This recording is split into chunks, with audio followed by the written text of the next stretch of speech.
Hello everyone, I am Sanjay Jain, Chief Innovation Officer at CI.co and partner Bharat Fund. I normally run a podcast called Build for Bharat. As a part of the celebrations for Azadi ka Amrit Mahotsav, that is 75 years of Indian independence, I am happy to host a special podcast episode of Build for Bharat live on Dailyhunt in collaboration with MASH Project Foundation. I have with me Akshay Saxena, founder of Amanthi Fellows, one of the guests for today's discussion on Build for Bharat. Avanti runs India's largest interventions integrating technology to improve math and science achievement in secondary schools. Akshay has been an Ashoka Fellow, ex BCG, and studied at Harvard Business School. Akshay, welcome to the show. Great to be here. Thanks so much for having me, Sanjay. Akshay, we share a bit of common history, but we'll get into that later. For those who don't know about Avanti, what does Avanti do? So we work towards creating equity in India's top STEM colleges. So our goal is to ensure that at least half of the children who are going to what we define as elite professional courses, whether it's engineering, medicine, pharmacy, nursing, anything that gets you a good job and a good career, at least half of those children come from government schools. And towards that, we create very, very intensive digitally assisted learning programs, both online learning, where the kids do live classes or asynchronous learning online, or where we have in-school programs, which are facilitator-assisted blended learning programs in math and science. And we work with around 30,000 children who learn every day online through live classes, and about 2 million kids who access our content every quarter or so through various internet channels. Wow, that's actually quite a large number of people around Bharat. Akshay, sort of walk me a little bit through your journey, how you got into this, what led you to this particular solution, and yeah, just let's talk through that a little bit. Yeah. So my journey with this starts in IIT Bombay, and Sanjay was alluding to the common history. And we started, I think, when we were very young, helping start the student mentoring program on campus. And I think that was the first time, at least in my life, that I really interacted with, these really gifted kids who came from low-income settings or even villages, right? And started to realize how few of them there were, and and how much they struggled with assimilating in a place like IIT, which provided very little support back then for them. I think that left something with me, because I think there was a sense of injustice in it, where all of these students were vastly, I believe, more talented than I was and deserved it more than I did, and weren't being able to get in. And then I think once I was a few years into my career, we thought there was an opportunity to do something which was a volunteer-led organization on IIT campuses to help low-income kids clear the JEE. So very, very focused on. I keep joking that the reason we started there is that's the only thing I understood about education, which was clearing the JEE. And I think it grew from there. It's now been 11 years. And as we started to get deeper into the problem, we realized the need to teach children. We realized the huge issue with remediation and with motivation. And perhaps most importantly, this realization that we won't really solve the problem unless we work at population scale, right? We won't really try to make a meaningful difference in the outcomes of India or Bharat unless you're working with at least hundreds of thousands of children. And that led us to eventually pivot more and more towards technology-assisted programming, at least, rather than in-person programming. Yeah. So Akshay, tell me a little more about the insights that you gathered on the way, because it's very fascinating that you got into it at IIT and then you pursued it. You decided it had to scale, but there had to be something in between the two, which led you to think of, this is what I want to do. This is how I want to scale it. So I feel like there were a few pivotal moments, right? So I think when we started Avanti, it was almost, somewhere between something we really wanted to do full time and something that was a side project which we wanted to do for good. But I think the first big, I would say, aha moment was, we were working in this small school in Pondicherry. So this is a Navodaya Vidyalaya school, with 20 children. And we created a very simple self-study based program where we had, and this is 2011-12. So in terms of EdTech, what we had was essentially recorded videos and some paper-based tests and books. And, we found that these children, when we organized them in peer learning groups and they could teach each other and work together with some mentors at IIT Madras, almost all of them were clearing the JEE. We, in the second cohort, I think got someone who got an All India rank of 34 or 36 on the IIT JEE. And I think that was the first big insight that, hey, kids who are motivated can do this on their own, right? You don't really, the answer is not to provide everybody a few lakh rupees worth of coaching. And there's a lot that can happen with children putting effort on their own. I think the second big moment, and this was more a personal realization, was, this was now 4 or 5 years into Avanti. We were still relatively small scale. And, I was working at that time at a technology startup in California. I'd been there for 4 years. I was one of the earliest employees. And I think I was on my drive to work, and my ritual every morning at 7 o'clock used to be to call my co-founder Krishna and say, hey, what's happening at Avanti? And I think increasingly I felt I didn't want those conversations to end, and I didn't really want my workday to start. And I think that was a big moment where I said, hey, look, I just have to go to India and then see what happens. Along the way, I think there were a few other big realizations. I think the first one was when we really tried to scale the model for the first time and realized that it just doesn't work as a copy paste, from the kids in the Navodaya Vidyalaya schools, which are very, I would say, elite government schools, to regular government schools. Very, very different challenges. Kids were deeply remedial. We couldn't find enough children who wanted to even prepare for the JEE. At which point we started to really think about more broad-based programming. And I think the second was during the pandemic, where even to that point, the common wisdom was kids will not learn online, right? Especially low-income kids will not learn online. So we were very, very committed to a blended learning answer, where we said, okay, fine, if they won't learn online, let's put some technology in their classrooms, to mixed results. And when we were forced to go online, I think we realized that, not for everyone, but I think for the top 20% motivated kids and resourced kids, I mean, this is obviously an intersection. They were doing 6 hours a week, 7 hours a week, sometimes 12 hours a week of class every week, and often at 11 o'clock at night. So when you think of the population of the country and you look at the number of kids we're working with, which is 52 lakh kids in every grade who are kind of interested in science or eventually graduate in science, you get 10%, 20%, that's sizable numbers, right? And it all of a sudden took away a lot of constraints. You don't have to think about how you'll congregate them. You don't have to think about how they'll travel. And if you're okay with saying, look, this will not help everyone, but help a good percentage, like double-digit percentages of kids, we think it's almost 30% now. That's really exciting, right? Because then you can really start to use tech meaningfully. And I think it took us 10 years of existence to find that answer. It took 10 years of existence and a pandemic to finally build the conviction we needed to take the eventual plunge towards purely digital programming. Wow. So in some sense, you provided the opportunity, and then kids who are really interested were able to pull more, and so that's and that pull was so much more that it allowed you to get those kids to the top of their class and take it from there. So which is go ahead. No, absolutely. And I think the key thing you said is provide the opportunity, right? So I think you tend to believe in our sector often that you have to not just provide the opportunity, but also provide the motivation and also bring the kids into school. And that's true for many problems. But I think for our problem and our specific problem, providing the opportunity in a meaningful way is actually, to me, the thing to really focus on. And then everything works out and this happens. So then you scale up. Now, one of the questions that comes, is in terms of equality, right? You're already bridging the divide by income and by geography. How about gender? I mean, have you been able to see something on that? Yeah, so surprisingly, the majority of our active students are girls. So the boys typically are going to tuition, right? The parents are paying, and there's a bunch of other things happening. But the majority of our students who participate actively are girls. And the majority of students who participate like late at night are also girls, right? So, which is again, I think very heartening. The axis of part of equality that I think we are not able to solve, to be honest, is, we're solving for, I think, for a certain segment, which is motivated kids whose parents are also somewhat motivated. I think we're able to solve quite well.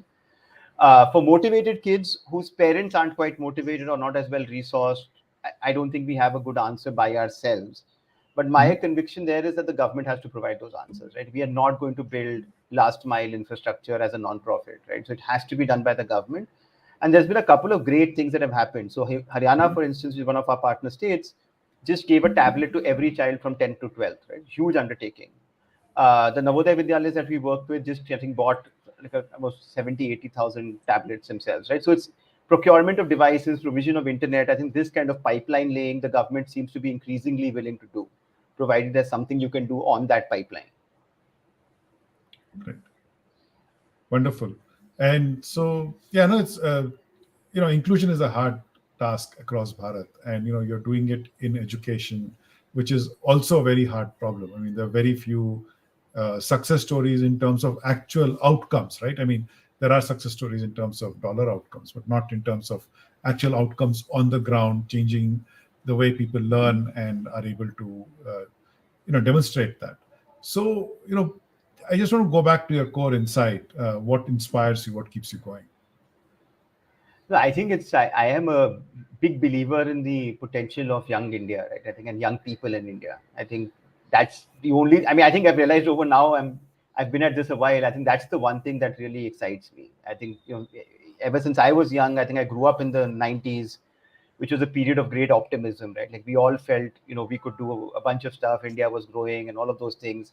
I think IIT did no favors in terms of further strengthening that belief.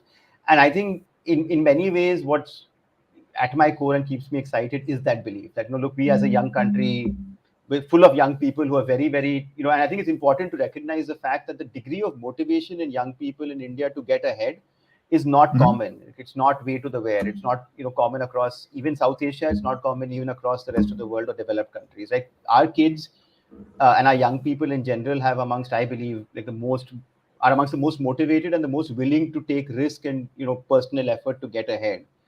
And that's something that excites me every day. I'm always optimistic about what they can do. Great. No, that's fascinating. So, in terms of education, I think you highlighted two things. One is on the education side, but also on the entrepreneurship side and the positiveness that's in the country right now. In fact, one of the things that we fundamentally believe at CII is that the entrepreneur is the agent of change. So, if we really want to make change happen in the country, we have to encourage more entrepreneurship. We have to give people the opportunity to uh, build things, try them, and support them in different ways. And some people will succeed, some will not. But that's, I think, all part of trying to solve our hard problems. So that's Yeah. something which we certainly believe in. Yeah, no, and I think the other, and to add to that, I think it's not only entrepreneurs, let's say like myself or like you, like I think it's also, I think, entrepreneurs at kind of small micro levels, right? Which is, if you look at the education industry, I always argue that the highest quality of education at scale in India is not provided by large public school systems.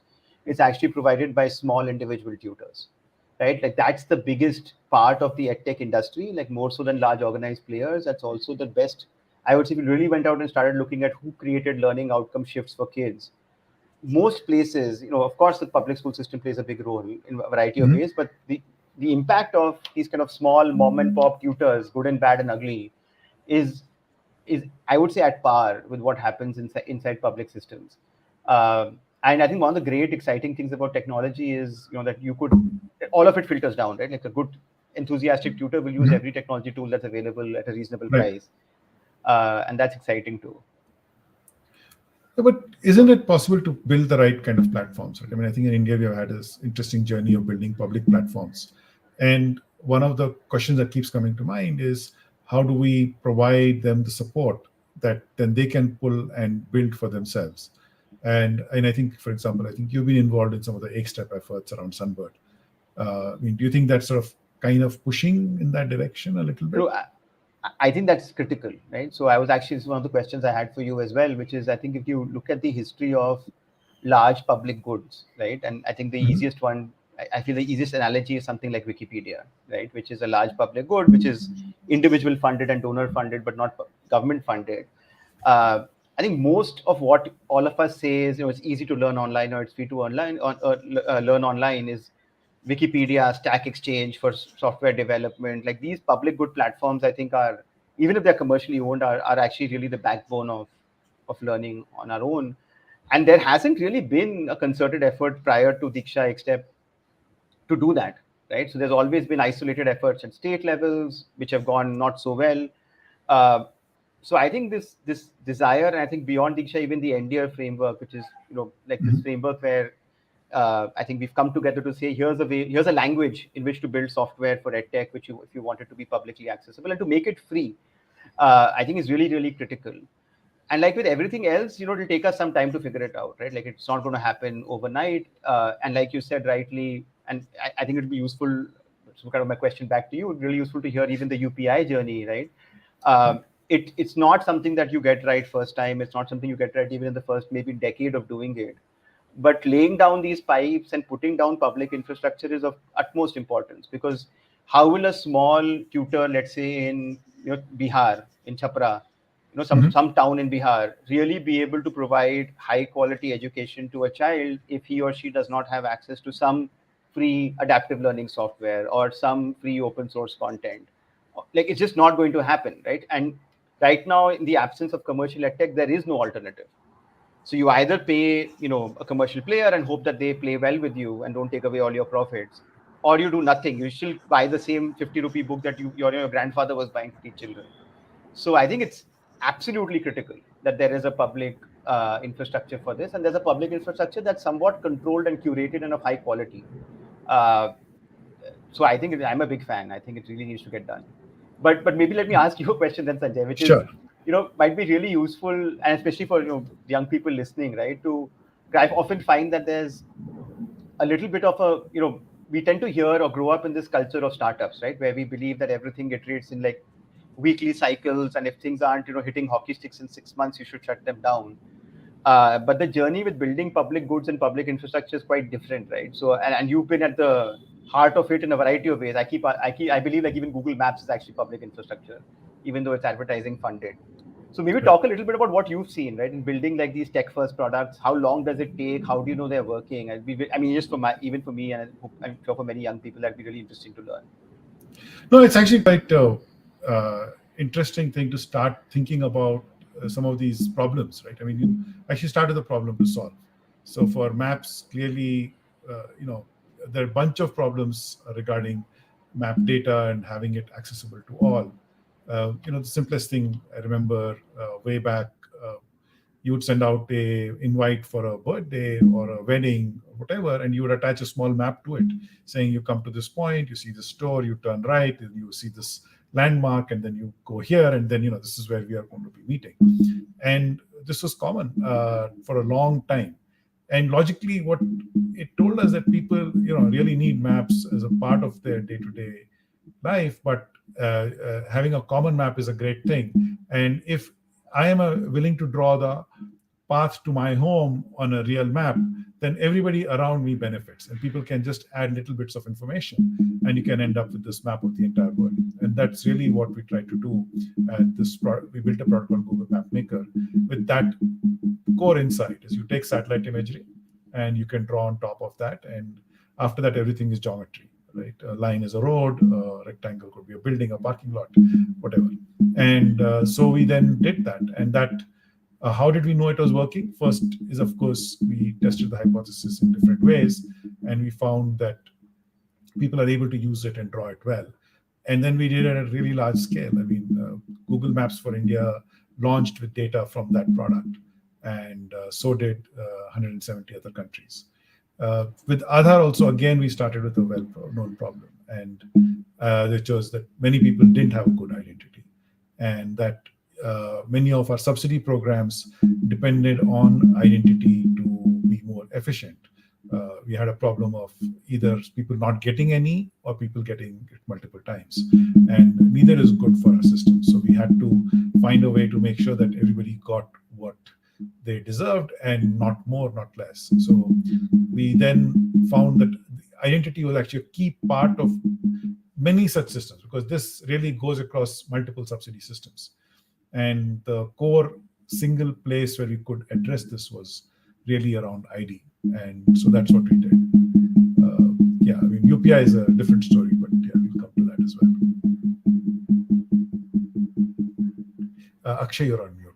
Yeah. No, just to talk a little bit about the timelines though, right? So from the point where you started building Map Maker to when Google Maps was a fully adopted product, let's say, even in the US, let alone India, how many years was it?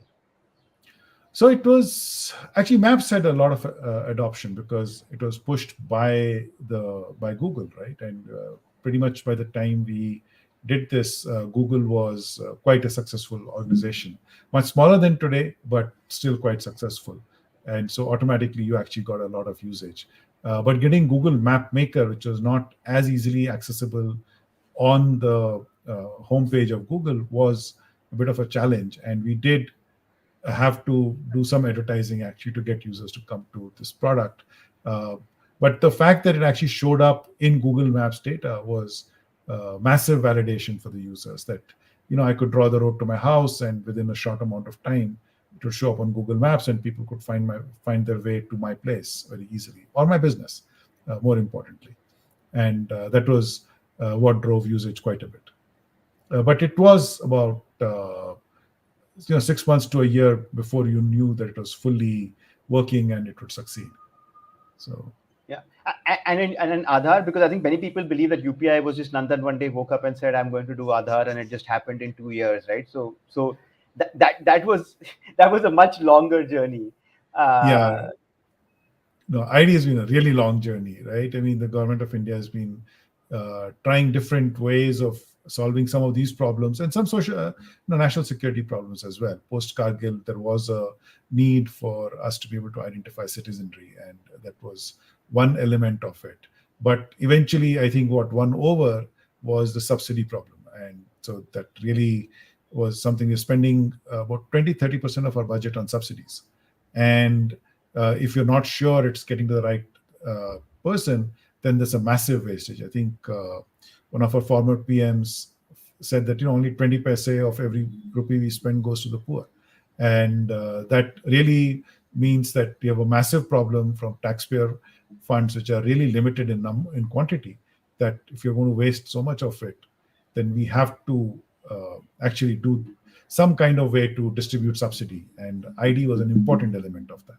So but it took us, from the time we decided to build it, I think, till we actually launched. There's a lot of validation inside the government, right? You talk to every department which is responsible for subsidies. They will use it. They would find it useful. And then when we put out a call saying we're ready to enroll people just lined up, and so you knew that people thought it was useful, or at least it could be useful, because they hadn't really tried it out. And so at that point you knew you had something. And then I think it took us it took us actually 2.5 years to get the use cases up, which is a fairly long time, I think, in the startup world. Right. Yeah, exactly. And I think for us as well, often the things that cause, like I can share some examples, right? And this is, I think, just so, because it's a different build process. So, COVID-19 hit, we started creating these WhatsApp groups with lots of partners. Our content started getting shipped. I think going from zero to hundreds of thousands of kids getting the content was reasonably fast. It's magical how quickly the stuff happens when it needs to happen. Because your teachers were building the groups, etc., etc. But then we started to realize that there was just no way to know who was doing what, right? Like, it was just this authentication issue of how do you track a child. For I think almost the first 6 months, we had just no idea, right? Because how do you do it? You can't give them a password; they'll get blocked out, etc., etc.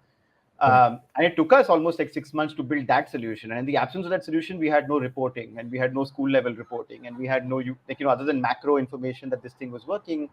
And it's actually very strange problems, right? Like, for a commercial product, authentication is never a problem. They spend 6 months solving, right? But we spend 6 months solving authentication, right? We spend much less time solving interface because the kids were happy to use whatever we gave them in the circumstances. So I think it ends up being almost a very different and equally interesting but product development process. And one other thing that I've learned is that patience and like kind of confidence is really, really important. Because in the absence of either of those two, you try and apply to the same judgment criteria that you'd apply to your regular commercial life and say, hey, this stuff is just not moving. Why should I even do it? Yeah. So the analogy to that is, in this world, because by the time you release something, it's a long development effort. You actually you can't really do an MVP, right? Because once the government launches an ID, it can't really change in nature so quickly. So, or the same thing with the payment system of the scale of UPI. So the initial development process tends to be fairly long. And once you launch it, and then you have a chance to do some iteration. But the starting product has to be much more I would say, robust and error-free as possible. So that's something which is very different than the startup world. But beyond that, it's the same thing. You have your metrics, you keep tracking, you look at the shape of your curves. And by the way, in all my public goods, I've seen hockey sticks forming right from the beginning. And you see the shape of the curve. And even though you know that you have hit like a very small number of users, you know the shape is right. And then you keep investing your time and effort in making it scale out and get more features and fix issues and reduce latencies. All of the classic product things that you do, you end up having to do even in this world. Yeah, but the getting it right, like you can't build fast and break too many things, because then the breaking is not just the users, but also all the policymakers and the officials getting really, really upset with you. So I think that's been interesting to adjust to. Okay. And Sanjay, maybe if I can ask one other question which I had, because I think like you said, we have some common history, and observing from afar that I think the journey you went on, which is did a startup, moved to big corporations, came back and did a social startup. Now you run a fund. I think there's a question several people will have, which is, what allows you to do that, right? So now that you've been at this longer than I have, like what's allowed you to keep doing that and keep doing that reasonably successfully?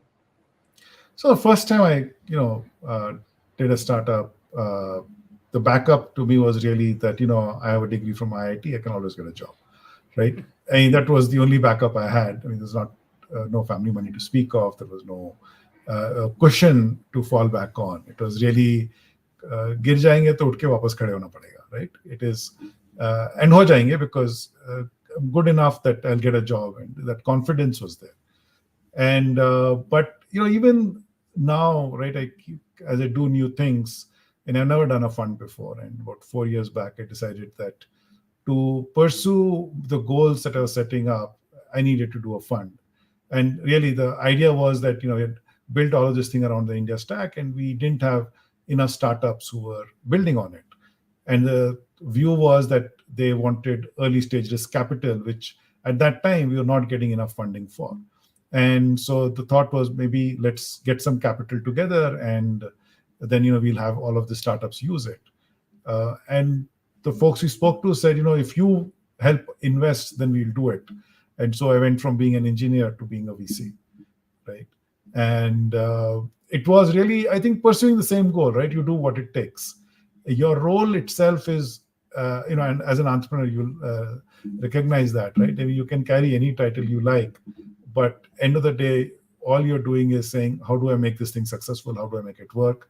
Where do I need to put that extra shoulder to which wheel that will make it move? And that's really it. You have to do that.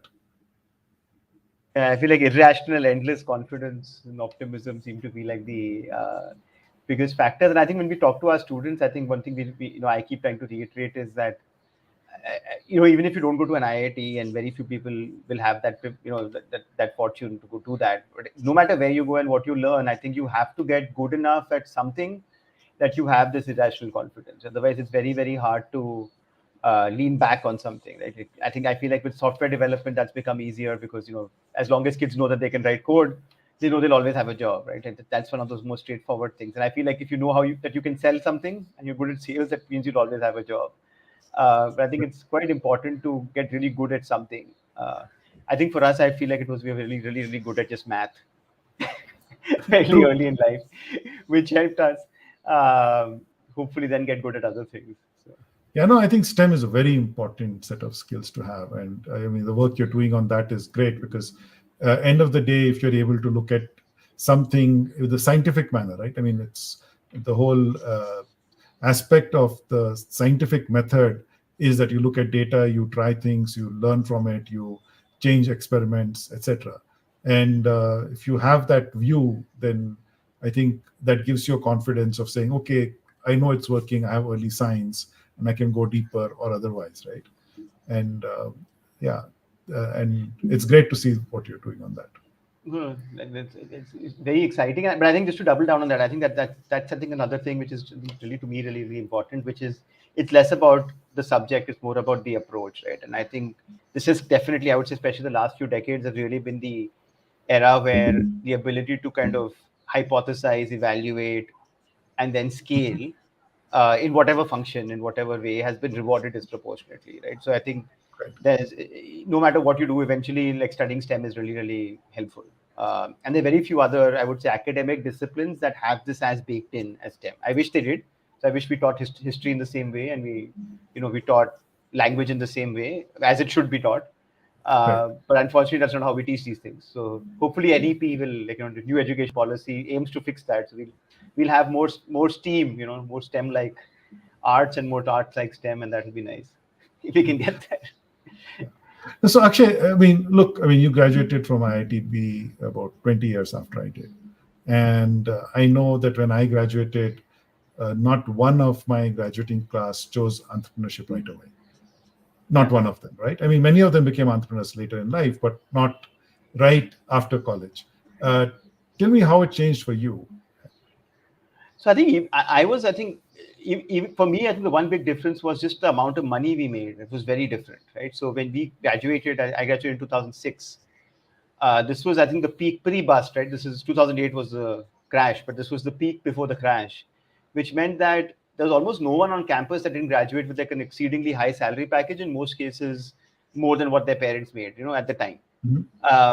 So I think that had a big effect. So I think most of the people my year or the years after, before and after, ended up starting something, or a lot of them ended up starting something 2 or 3 years into kind of their careers, right? Because by that time people had enough, at least implied financial security, so they could try and do stuff. I saw that with the kids who kind of graduated, or now no longer kids, but the students who graduated 3 or 4, 5 years after me, it was literally the most preferred option, right? If you could start something right after college, you go do that, because you realize that you are going to have very lucrative jobs. And I think now it's even more so, because there's people who've done startups and failed and then landed very good jobs as a consequence, because that's now a very, very high value talent or a skill set.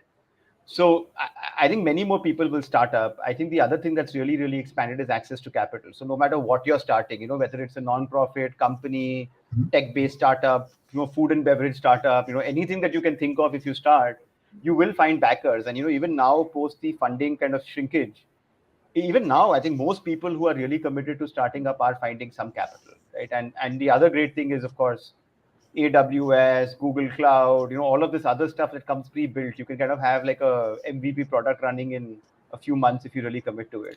Right. So all of this, I think, is just making tech innovation much easier. And then the last thing, I think, which is perhaps where your role is paramount, is I think the more public stacks we have, the easier it will become, I think, for people to build trust and to solve kind of adoption issues, right? Like the greatest thing about UPI is you embed UPI onto your app. Uh, People trust paying by it, right? More than they trust paying by NEFT or credit cards, and that's a huge deal for any kind of digital payments. So I feel like these kinds of stacks, I am very optimistic that they will allow many more Indians to kind of participate in this new economy, which is going to be exciting for entrepreneurs. Great. No, so we've had a fantastic growth in this optimism, I would say, in the last 30, 40 years that I've been seeing it. And we're coming to this golden moment, right? I mean, the 75th year of our independence. And it's a great tribute to everything that has happened so far that has brought us to the stage that we are now much more optimistic about our future. So, to all the young listeners out there, I think that's a very important point to know that you're fortunate to be here at this point in history where, it is easy to think about starting up, to find support, and to go, fulfill your dreams. So I would want to highlight that. And I think, and also to kind of highlight the fact that I think I meet many young people who, tend to get too bogged down by the fact that we're facing like a global environmental crisis. We're facing, I mean, there's all kinds of things wrong with the world, but I think most data basically points to the fact that, especially in India, this is the best time to be in India, like, ever in our history. Like you have the highest likelihood of staying alive, of getting an education, of being able to start something, of getting wealthy. like you're most likely to do all of those things today than you were 5 years ago, than you were 10 years ago. And I think it's really, really important to remain optimistic, right? Because we are not, I don't think we are a declining, rich country. Like, we are a young, growing, optimistic country. And I think we have to be excited and optimistic. And if we are not, that's going to be our downfall, not anything else, right? So I think it's a great time to be here. I feel all the best things are going to happen now, right? Like, the coolest things that happen will happen now. And I think it's really great for young people who are educated, especially, to be a part of that. Like, they'll have many opportunities to be a part of it. No, Akshay, that's the right thing in that sense. So I just want to highlight that it's also about equality, right? Equality of opportunity and education. And what you're doing in there is exactly what enables people to come up and learn and get more opportunities. So No, and as are you. So I'm excited to be part of this and help others do it. So I mean, that's what keeps us going. So. wonderful, great. So actually, yeah. I think we're on 41 minutes, I think, or 45. Okay. No, it's good to connect with you, Akshay, on this episode. Yeah. But Akshay, tell me a little bit more about what you want to do now. What's next? So I think for me, there's a couple of big questions to solve. I think one is still, how do we scale what we're doing, right? So we're at tens of thousands of kids. We still need to get to hundreds of thousands of kids. And that means solving for not just, funding and how the government pays, contracting. A lot of, I think, sort of in the weeds, solving on how you get what we've been doing institutionalized into public systems. Open source software is a big part of it. Public stacks are a big part of it. Will not happen otherwise. But I think the other, and this is something which we've started encountering more and more now, is, I keep quoting this number. So 52 lakh kids graduate in science every year in India. There's 37 lakh college seats. So compared to most countries on that account, we're not that badly off in STEM. But the challenge is that there's only about 3 or 4 lakh seats, which lead to kind of employability today, right, in terms of our undergraduate curriculum. So something that's been, talked about frequently in the US now for many years is true for India as well. That I think college in the way that it is today is just not going to cut it. And it's unlikely that it'll adapt fast enough to cut it, right? So I think the big thing for us to really think about is, are there better pathways which lead from school to work? And not just from school to work in a factory floor, which is also very valuable, but school to work in the CEO's office, right? Like, is there a way to create those pathways? And there's a lot of enthusiasm in it with everyone I talk to about this, which is kind of like the Gen 2.0 of the Skill India stuff, which is, hey, Skill India was all about blue collar work and in gray collar work, but now can we get white collar work to start coming from school, where people can still do their college degrees, but they're really getting, skilled in ways in which they can contribute to new industries. So that's exciting. That's an exciting problem to solve. The more complicated ones to solve, I think, are with our existing programming and getting it stuck in there and to scale, which I think is also actually, to me now, equally exciting, but more complicated and less blue sky. But both, I think, are really important. It's great. And I actually think jobs will come from entrepreneurship. As much as, we look at the jobs, education leading to jobs, I actually think education leading to entrepreneurship will lead to more jobs all around. And I think that linkage is where we have to, I think, focus a little bit on, is how do we make sure that folks who are graduating today from college are thinking about, hey, can I, instead of taking up a job, build something interesting and do more, and as a result, employ more. So, and I almost feel like it's a responsibility, right? So for those of us who have the good fortune of graduating from top tier public institutions, I've always felt that it's important to recognize how much the country as a whole has invested in us, right? So we are kind of been anointed as the people who deserve sort of this extremely high cost, high quality education by virtue of doing well in school or whatever reason, right?